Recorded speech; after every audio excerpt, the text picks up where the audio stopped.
नमस्कार दोस्तों, स्वागत है आप सभी का आपके अपने YouTube चैनल आज स्टडी ऑफिशियल पर। तो दोस्तों, आज हम बात करेंगे एक ऐसे घटनाक्रम की जिसने पूरी दुनिया का ध्यान अपनी ओर खींच लिया है। आपको बता दूं कि सीरिया में विद्रोही गुटों ने राजधानी दमिश्क पर कब्जा कर लिया, जिससे राष्ट्रपति बशर अल असद का शासन समाप्त हो गया है। और ये एक ऐसा मुद्दा है जो केवल सीरिया तक सीमित नहीं है, बल्कि इससे अमेरिका, रूस, ईरान, यहाँ तक कि आतंकवाद से जुड़े संगठन भी सीधे तौर पर प्रभावित हो रहे हैं।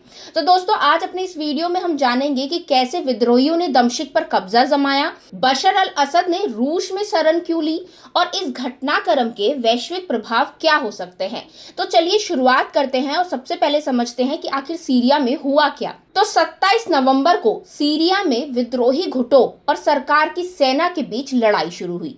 2 हफ्तों की इस लड़ाई में विद्रोही गुटों ने 4 प्रमुख शहरों पर कब्जा कर लिया और 8 दिसंबर को राजधानी दमिश्क पर नियंत्रण स्थापित कर लिया। अब इस लड़ाई के बाद दोस्तों, बशर अल असद का 5 दशक का पुराना शासन खत्म हो गया। अब इसके बाद बशर अल असद ने रूस में शरण ली, जहां रूसी राष्ट्रपति व्लादिमीर पुतिन ने उन्हें और उनके परिवार को सुरक्षा प्रदान की।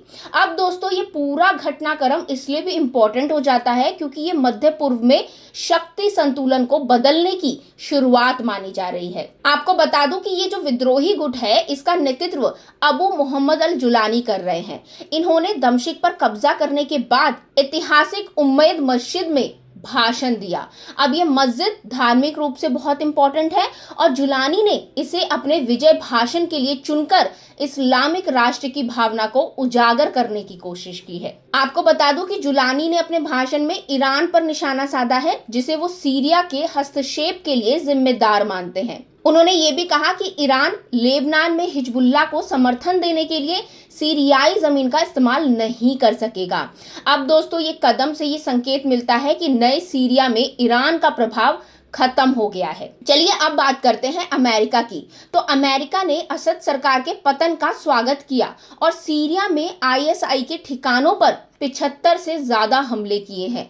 इन हमलों में B-52 बॉम्बर और F-15 जैसे एडवांस एयरक्राफ्ट का इस्तेमाल हुआ है। अमेरिकी राष्ट्रपति का कहना है कि सीरिया में शक्ति संतुलन बदल गया है और वो आईएसआईएस को इसका फायदा नहीं उठाने देंगे। इसके अलावा दोस्तों, अमेरिका ने जुलानी के बयान पर भी प्रतिक्रिया दी है। आपको बता दूं कि जुलानी ने कहा था कि वो अब अन्य जिहादी संगठनों से अलग है और उनके क्रूर रणनीतियों का समर्थन नहीं करता। हालांकि दोस्तों, अमेरिका अभी भी जुलानी के गुट को आतंकी संगठन मानता है और इसके सिर पर $10 मिलियन का इनाम भी रखा है। चलिए, ये तो हुई अमेरिका की बात। अब बात करते हैं ईरान की। तो ईरान ने इस पूरे घटनाक्रम पर हैरानी जताई है। ईरानी विदेश मंत्री ने कहा है कि उन्हें ये समझ ही नहीं आया कि सीरियाई सेना इतनी जल्दी हार कैसे गई। उन्होंने ये भी दावा किया कि असद ने ईरान से कोई मदद नहीं मांगी थी। अब यहाँ पे सबसे बड़ा सवाल ये उठता है दोस्तों कि क्या सीरिया में स्थिरता आएगी। तो दोस्तों, जुलानी ने अपने भाषण में ये दावा किया है कि जब उनका शासन शुरू होगा तो सीरिया में असद के समय से जारी नशीली दवाओं के कारोबार को वो खत्म कर देगा। उन्होंने ये भी कहा कि वह क्षेत्रीय शक्तियों के साथ एक नया संबंध स्थापित करना चाहता है। हालांकि दोस्तों, जुलानी की बातों पर भरोसा करना मुश्किल है क्योंकि उनके गुट का संबंध अल कायदा और आईएसआईएस जैसे आतंकी संगठनों से रहा है। तो दोस्तों, आज की वीडियो के लिए बस इतना ही। अगर आपको वीडियो पसंद आया हो तो इसे लाइक करें, शेयर करें, अपनी राय हमें कमेंट के जरिए जरूर बताएं।